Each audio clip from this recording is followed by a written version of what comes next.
Hi friends, welcome to Classic Education YouTube channel. ಇವತ್ತಿನ ಒಂದು ಉದ್ಯೋಗ ವಾರ್ತೆದಲ್ಲಿ ನಾವೇನ್ ಡಿಸ್ಕಸ್ ಮಾಡ್ತಿದ್ವಿ ಅಂದ್ರೆ SBI ದಿಂದ ಹೊಸ ನೋಟಿಫಿಕೇಶನ್ ಬಂದಿದೆ. ಅದ್ರ ಬಗ್ಗೆ ನಾವಿಲ್ಲಿ ಡಿಸ್ಕಸ್ ಮಾಡ್ತಿದ್ವಿ. ರಿಕ್ರೂಟ್ಮೆಂಟ್ ಅನ್ನ ಯಾವ್ದಕ್ಕೆ ಕರೆದಿದ್ದಾರೆ ಅಂದ್ರೆ ಪ್ರೊಬೇಷನರಿ ಆಫೀಸರ್ ಹುದ್ದೆಗಳಿಗೆ ರಿಕ್ರೂಟ್ಮೆಂಟ್ ಅನ್ನ ಕರೆದಿದ್ದಾರೆ. ಆನ್ಲೈನ್ ಅಪ್ಲಿಕೇಶನ್ಸ್ ಮತ್ತೆ ಏನೇನ್ ಇಂಪಾರ್ಟೆಂಟ್ ಇನ್ಸ್ಟ್ರಕ್ಷನ್ ಇದೆ ಅಂತ ನಾವಿಲ್ಲಿ ನೋಡ್ತಾ ಹೋಗೋಣ.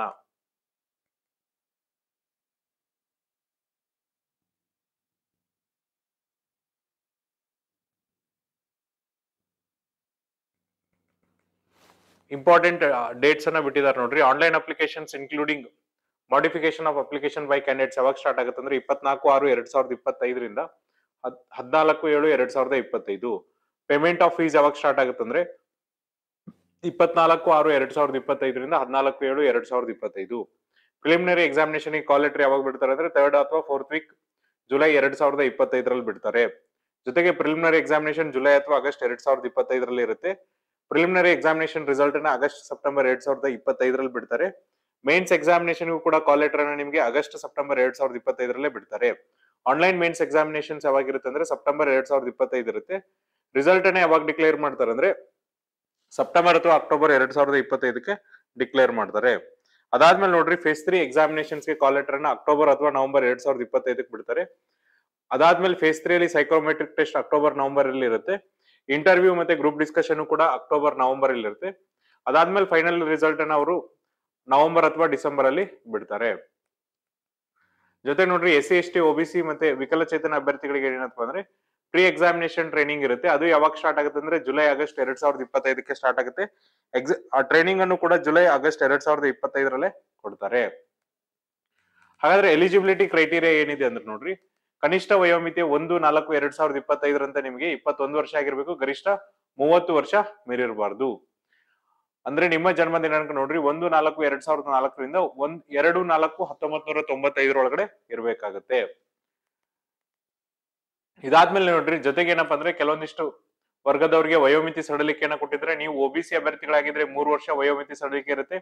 SC/ST ಅಭ್ಯರ್ಥಿಗಳಾಗಿದ್ರೆ 5 ವರ್ಷ ವಯೋಮಿತಿ ಸಡಿಲಿಕೆ ಇರುತ್ತೆ. ವಿಕಲಚೇತನರಿಗೆ 10 ವರ್ಷ ವಯೋಮಿತಿ ಸಡಿಲಿಕೆಯನ್ನ ಕೊಟ್ಟಿದ್ದಾರೆ. ಎಕ್ಸ್ ಸರ್ವಿಸ್ ಮೆನ್ಗೆ ನೋಡ್ರಿ 5 ವರ್ಷ ವಯೋಮಿತಿ ಸಡಿಲಿಕೆಯನ್ನ ಕೊಟ್ಟಿದ್ದಾರೆ. ಹಾಗಾದ್ರೆ ಎಸೆನ್ಷಿಯಲ್ ಎಜುಕೇಶನ್ ಕ್ವಾಲಿಫಿಕೇಶನ್ಸ್ ಏನಂದ್ರೆ graduation in any discipline from recognised university or any equivalent qualification recognised as such by central government.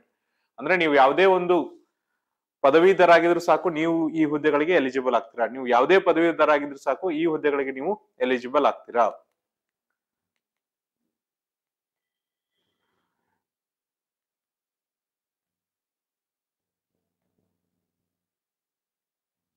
Next ನೋಡ್ರಿ, ಸೆಲೆಕ್ಷನ್ ಪ್ರೊಸೀಜರ್ 3 ಹಂತದಲ್ಲಿ ನಡೆಯುತ್ತೆ.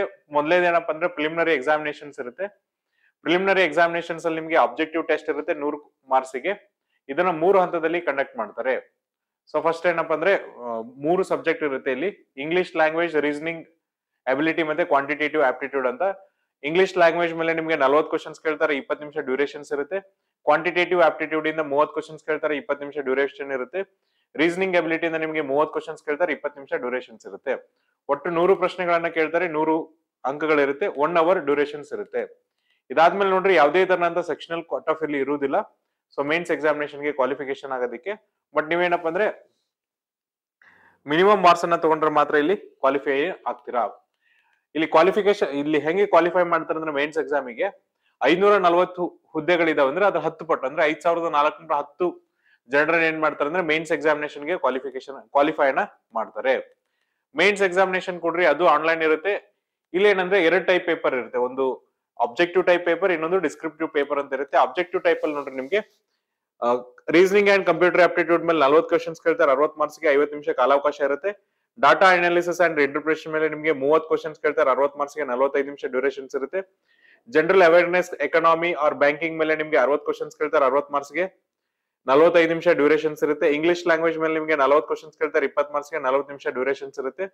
ಟೋಟಲ್ 170 ಕ್ವಶನ್ಸ್ ಗಳನ್ನ ಕೇಳ್ತಾರೆ, 200 ಅಂಕಗಳಿಗೆ 3 ಅವರ್ ಡ್ಯೂರೇಷನ್ಸ್ ಇರುತ್ತೆ. ಇದಾದ್ಮೇಲೆ ಡಿಸ್ಕ್ರಿಪ್ಟಿವ್ ಪೇಪರ್ ಅಲ್ಲಿ ನೋಡ್ರಿ ನಿಮಗೆ communication skill, emails, report, situation analysis and ಪ್ರಿಸೈರಿಂಗ್ ಮೇಲೆ 3 ಕ್ವಶನ್ಸ್ ಅನ್ನ ಕೇಳ್ತಾರೆ, 50 ನಿಮಿಷಕ್ಕೆ 30 ನಿಮಿಷಗಳ ಕಾಲಾವಕಾಶ ಇರುತ್ತೆ.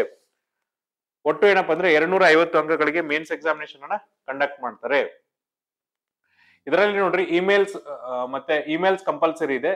2 ಆಪ್ಷನ್ಸ್ ಅಲ್ಲಿ ಇಮೇಲ್ಸ್ ಕಂಪಲ್ಸರಿ ಇದೆ, ರಿಪೋರ್ಟ್ಸ್ ಕಂಪಲ್ಸರಿ ಇದೆ. 2 ಆಪ್ಷನ್ ಅಲ್ಲಿ 1 ರಿಪೋರ್ಟ್ಸ್ ಅನ್ನ ನೀವು ಬರೀಬೇಕು. ಜೊತೆಗೆ ಸಿಚುವೇಶನ್ ಅನಾಲಿಸಿಸ್ ಅಥವಾ ಪ್ರೆಷರ್ ರೇಟಿಂಗ್ ಅನ್ನ ಬರೀಬೇಕು. ಅಂದ್ರೆ ಇಮೇಲ್ಸ್ ಅಲ್ಲಿ ಒಂದು ಬರೀಬೇಕು, ರಿಪೋರ್ಟ್ಸ್ ಅಲ್ಲಿ ಒಂದು ಬರೀಬೇಕು, ಸಿಚುವೇಶನ್ ಅನಾಲಿಸಿಸ್ ಆದ್ರೂ ಬರೀಬಹುದು ಅಥವಾ ಪ್ರಿಸೈಸ್ ರೇಟಿಂಗ್ ಎರಡರಲ್ಲಿ ಒಂದನ್ನ ನೀವು ಆನ್ಲೈನ್ ಮೇನ್ ಟೆಸ್ಟ್ ಅಲ್ಲಿ ಡಿಸ್ಕ್ರಿಪ್ಟಿವ್ ಟೆಸ್ಟ್ ಅಲ್ಲಿ ಬರೀಬೇಕಾಗುತ್ತೆ. ಅದಾದ್ಮೇಲೆ ನೋಡ್ರಿ, each candidate will have to score minimum score in each test. ಅಂದ್ರೆ ಪ್ರತಿಯೊಂದು ಟೆಸ್ಟ್ ಅಲ್ಲಿ ಈಚ್ ಸ್ಕೋರ್ ಅನ್ನ ತೆಗೆದುಕೊಳ್ಬೇಕು. Depending upon the number of vacancies available sectional cut off will be decided. ಅಂದ್ರೆ ನಂಬರ್ ಆಫ್ ವೇಕೆನ್ಸೀಸ್ ಎಷ್ಟಿದೆಯಲ್ಲ ಅದ್ರ ಮೇಲೆ ಏನ್ ಮಾಡ್ತಾರೆ ಅಂದ್ರೆ ಸೆಕ್ಷನಲ್ ಕಟ್ ಆಫ್ ಅನ್ನ ಮಾಡ್ತಾರೆ. ಮಿನಿಮಮ್ ಅಗ್ರಿಗೇಟ್ ಕ್ವಾಲಿಫೈಯಿಂಗ್ ಮಾರ್ಕ್ಸ್ ಏನಿರುತ್ತೆ ಅಂದ್ರೆ candidates category wise merit list will be drawn on the basis of the aggregate marks scored in the mains examination.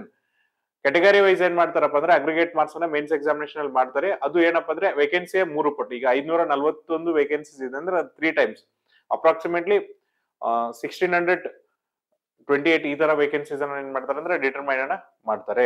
1623 ವರೆಗೂ ಕ್ಯಾಂಡಿಡೇಟ್ಸ್ ಅನ್ನ ಸೆಲೆಕ್ಟ್ ಮಾಡ್ತಾರೆ. ಅದು ಕೂಡ ಕ್ಯಾಟಗರಿ ವೈಸ್ ಅನ್ನ ಸೆಲೆಕ್ಟ್ ಮಾಡ್ತಾರೆ. ಆಮೇಲೆ ನೋಡ್ರಿ, ಪೆನಾಲ್ಟಿ ಏನಿರುತ್ತೆ ಅಂದ್ರೆ ಪ್ರತಿಯೊಂದು ತಪ್ಪು ಉತ್ತರಕ್ಕೆ, specially preliminary examination, main examination ಎರಡರಲ್ಲೂ ಪೆನಾಲ್ಟಿ ಏನಿರುತ್ತೆ ಅಂದ್ರೆ there will be penalty for wrong answer marked in objective test for each question for which wrong answer has been given by the candidate.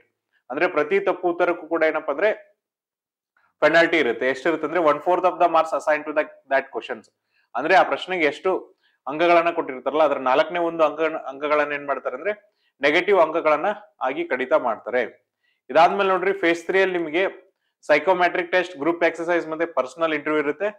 So maximum marks ಎಷ್ಟಿರುತ್ತಪ್ಪ ಅಂದ್ರೆ group ಎಕ್ಸರ್ಸೈಸ್ಗೆ 20 ಅಂಕಗಳು, ಇಂಟರ್ವ್ಯೂಗೆ 30, total 50 ಅಂಕಗಳಿಗೆ ಏನಿರುತ್ತೆ ಅಂದ್ರೆ ನಿಮ್ದು psychometric test ಅನ್ನ ಇಲ್ಲಿ conduct ಮಾಡ್ತಾರೆ. ಇದಾದ್ಮೇಲೆ final cut-off ಅನ್ನ ಏನ್ ಮಾಡ್ತಾರಪ್ಪ ಅಂದ್ರೆ ಫೇಸ್ 2 ಫೇಸ್ 3 ನ ಯೂಸ್ ಮಾಡ್ಕೊಂಡು ಫೈನಲ್ ಕಟಪ್ ಅನ್ನ ಡಿಟರ್ಮೈನ್ ಮಾಡಿ ಅದನ್ನ ರಿಸಲ್ಟ್ ಅನ್ನ ನಿಮ್ಗೆ ಕೊಡ್ತಾರೆ. ಹಾಗಾದ್ರೆ ಇಲ್ಲಿ ನೋಡ್ರಿ, ಎಕ್ಸಾಮಿನೇಷನ್ಸ್ ಅಂತ ಬಂದಾಗ ಟೋಟಲ್ ಇದನ್ನ ಏನ್ ಮಾಡ್ತಾರೆ ಅಂದ್ರೆ ನಾರ್ಮಲೈಸೇಷನ್ ಅನ್ನ ಮಾಡ್ತಾರೆ. ಸ್ಪೆಷಲಿ ಮೇನ್ಸ್ ರಿಟರ್ನ್ ಎಕ್ಸಾಮಿನೇಷನ್ಸ್ ಎಷ್ಟಿರುತ್ತಲ್ಲ 250 ಇದ್ದನ್ನ ಅದನ್ನ 75ಕ್ಕೆ ಮಾಡಿ, ಗ್ರೂಪ್ ಎಕ್ಸರ್ಸೈಸ್ ಮತ್ತೆ ಇಂಟರ್ವ್ಯೂ 50 ಇದನ್ನ 25ಕ್ಕೆ ಮಾಡಿ ನಿಮ್ಗೆ ಏನಪ್ಪಾ ಅಂದ್ರೆ 100 ಅಂಕಗಳಿಗೆ ಫೈನಲ್ ರಿಸಲ್ಟ್ ಅನ್ನ ಕೊಡ್ತಾರೆ. ಫೈನಲ್ ರಿಸಲ್ಟ್ 100 ಅಂಕಗಳಿಗೆ ಇರುತ್ತೆ. ಇಲ್ಲಿ 250 ಅಂಕಗಳಿಗನ್ನ ಏನ್ ಮಾಡ್ತಾರೆ ಅಂದ್ರೆ 75 ಅಂಕಗಳಿಗೆ ನಾರ್ಮಲೈಸ್ ಮಾಡಿದ್ರೆ, ಇಂಟರ್ವ್ಯೂ 50 ಅಂಕಗಳನ್ನ 25 ಅಂಕಗಳಿಗೆ ನಾರ್ಮಲೈಸ್ ಮಾಡಿ 100 ಅಂಕಗಳ ಅವ್ರು ಏನ್ ಮಾಡ್ತಾರಪ್ಪ ಅಂದ್ರೆ ಒಂದು ರಿಸಲ್ಟ್ ಅನ್ನ ಇಲ್ಲಿ ಕೊಡ್ತಾರೆ. ನೋಡ್ರಿ, ನೆಕ್ಸ್ಟ್ ಸ್ಯಾಲರೀಸ್ ಎಷ್ಟು ಕೊಡ್ತಾರೆ ಅಂದ್ರೆ ಪ್ರತಿ ತಿಂಗಳು ನಿಮಗೆ ಮಿನಿಮಮ್ 48,480 ಬೇಸಿಕ್ ಪೇ ಇಂದ ಸ್ಟಾರ್ಟ್ ಆಗಿ ನಿಮಗೆ 85,920 ಸ್ಯಾಲರೀಸ್ ಅನ್ನ ಕೊಡ್ತಾ ಹೋಗ್ತಾರೆ. So cost to the company ಪ್ರತಿ ಒಬ್ಬ ವ್ಯಕ್ತಿಗೆ ಎಷ್ಟಾಗುತ್ತೆ ಅಂದ್ರೆ 20.43 lakhs ಆಗುತ್ತೆ ಅಂತ ಹೇಳ್ತಿದ್ದಾರೆ. ಅಪ್ಲಿಕೇಶನ್ ಫೀಸ್ ಎಷ್ಟಿದೆ ಅಂದ್ರೆ 750 rupees ಇದೆ. ಯಾರಿಗಂದ್ರೆ ಯಾರು ಅನ್ರಿಸರ್ವ್ಡ್ ಕ್ಯಾಟಗರಿಗೆ ಸೇರಿದ್ರಿ ಅಥವಾ ಎಕನಾಮಿಕಲಿ ವೀಕರ್ ಸೆಕ್ಷನ್ ಇದ್ರಿ ಮತ್ತೆ ಒಬಿಸಿ ಕ್ಯಾಂಡಿಡೇಟ್ ಇದ್ರಲ್ಲ ಅವರಿಗೆ 750 ರೂಪಾಯಿ ಅಪ್ಲಿಕೇಶನ್ ಫೀಸ್ ಇರುತ್ತೆ. SC ST ಮತ್ತೆ ವಿಕಲಚೇತನ ಅಭ್ಯರ್ಥಿಗಳಿಗೆ ಯಾವುದೇ ತರನಂತ ಅಪ್ಲಿಕೇಶನ್ ಫೀಸ್ ಇಲ್ಲಿ ಇರುವುದಿಲ್ಲ.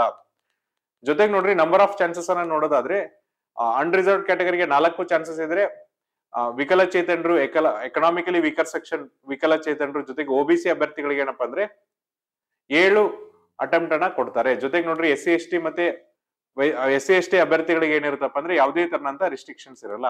ಹಾಗಾದ್ರೆ ಅಪ್ಲಿಕೇಶನ್ಸ್ ಅನ್ನ ಯಾವ ತರನಾಗ ಹಾಕ್ಬೇಕಂದ್ರೆ ಆನ್ಲೈನ್ ಮೋಡ್ ಅಲ್ಲಿ ಹಾಕ್ಬೇಕು. ಅದು ಕೂಡ SBI ಅಫಿಷಿಯಲ್ ವೆಬ್ಸೈಟ್ ಮೂಲಕನೇ ಹಾಕ್ಬೇಕು.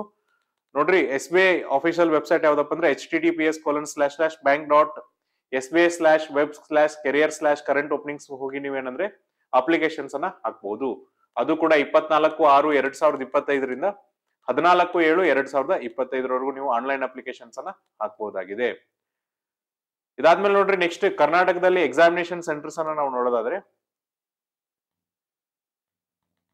ಕರ್ನಾಟಕದಲ್ಲಿ ಎಕ್ಸಾಮಿನೇಷನ್ ಸೆಂಟರ್ಸ್ ಅಲ್ಲಿ ಇದೆ ಅಂದ್ರೆ ಪ್ರಿಲಿಮಿನರಿ ಎಕ್ಸಾಮಿನೇಷನ್ ಸೆಂಟರ್ ಬಂದು ಬೆಳಗಾವಿ, ಬೆಂಗಳೂರು, ಧಾರವಾಡ, ಹುಬ್ಬಳ್ಳಿ, ಮಂಗಳೂರು, ಮೈಸೂರು, ಶಿವಮೊಗ್ಗ ಮತ್ತೆ ಉಡುಪಿ. ಆನ್ಲೈನ್ ಎಕ್ಸಾಮಿನೇಷನ್ ಮೇನ್ಸಿಗ್ ನೋಡ್ರಿ, ಬೆಂಗಳೂರು, ಹುಬ್ಳಿ, ಧಾರವಾಡ ಮತ್ತೆ ಮಂಗಳೂರಲ್ಲಿ ಮೇನ್ಸ್ ಎಕ್ಸಾಮಿನೇಷನ್ ಸೆಂಟರ್ಸ್ ಇರುತ್ತೆ. ಪ್ರಿಲಿಮಿನರಿ ಎಕ್ಸಾಮಿನೇಷನ್ಸ್ ಬಂದ್ರೆ ಬೆಳಗಾವಿ, ಬೆಂಗಳೂರು, ಧಾರವಾಡ, ಹುಬ್ಳಿ, ಧಾರವಾಡ, ಮಂಗಳೂರು, ಮೈಸೂರು, ಶಿವಮೊಗ್ಗ ಮತ್ತೆ ಉಡುಪಿಲಿ ಏನಪ್ಪಾ ಅಂದ್ರೆ ಎಕ್ಸಾಮಿನೇಷನ್ ಸೆಂಟರ್ ಇರುತ್ತೆ. ಸೊ ಇದಿಷ್ಟೇ ಏನಂದ್ರೆ SBI ಹೊರಡಿಸಿರುವಂತ ಹೊಸ ನೋಟಿಫಿಕೇಶನ್ಸ್ ಬಗ್ಗೆ ಇರುವಂತ ಮಾಹಿತಿ.